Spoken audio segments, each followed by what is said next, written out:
So, before I lose you for time, I just have to ask you about your franchise. Because I know you probably don't think of yourself as a guy who has a franchise.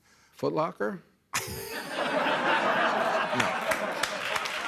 But I just feel like your franchise, which it's great to have a franchise, and yours is a great one, because it was a great show. Yeah. You did it in the 90s, you rebooted it a few years ago. Yeah. There's been 2 movies. Yeah.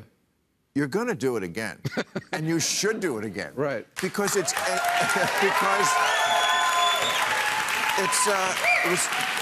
great show, very entertaining. You're great at it, and it's ever more relevant. Well, there's not a day that goes by I don't read about now it's Congress looking into it, the Pentagon's looking into it. Right. They're all saying now, what do they call them? Unidentified aerial phenomenon, because UFO wasn't good. Yeah.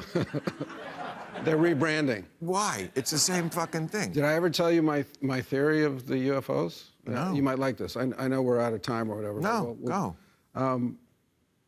It seemed to me, do you remember, the phenomenon of like Ship of Fools back in the medieval times? They didn't really have prisons built or insane asylums built. It was before that. No, I didn't read that book. So, well, the idea was like sometimes they would take their criminal offenders or their insane people, put them on a ship and send them out. Like, we don't want to deal with you anymore.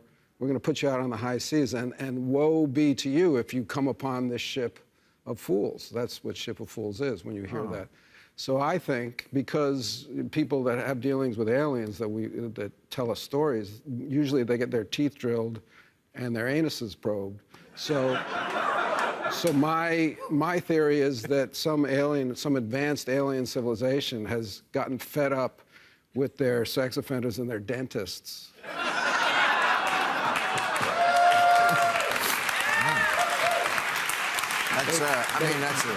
And they put them on an intergalactic ship, send them out into the great sea of the beyond, of the galaxies, and sometimes they come around us. Or it's just their dentist, and it's a very deep cavity. Well, that's right.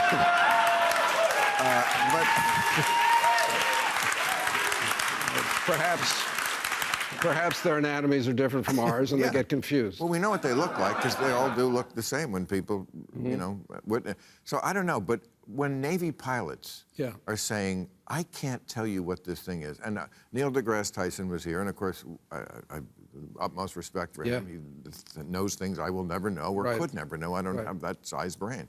Okay, so he poo-pooed the idea that it's aliens. He did. Yeah, he said, why did they just reveal themselves to Navy pilots? Well, it took me a year, Neil deGrasse, but I figured out an answer. What is it? Oh, I forgot. Because that's who they're worried about might be opposing them if they're casing us to attack. Okay. What do they give a shit about some of the guy in Peoria? He's not going to fire a squirrel gun at them. Right.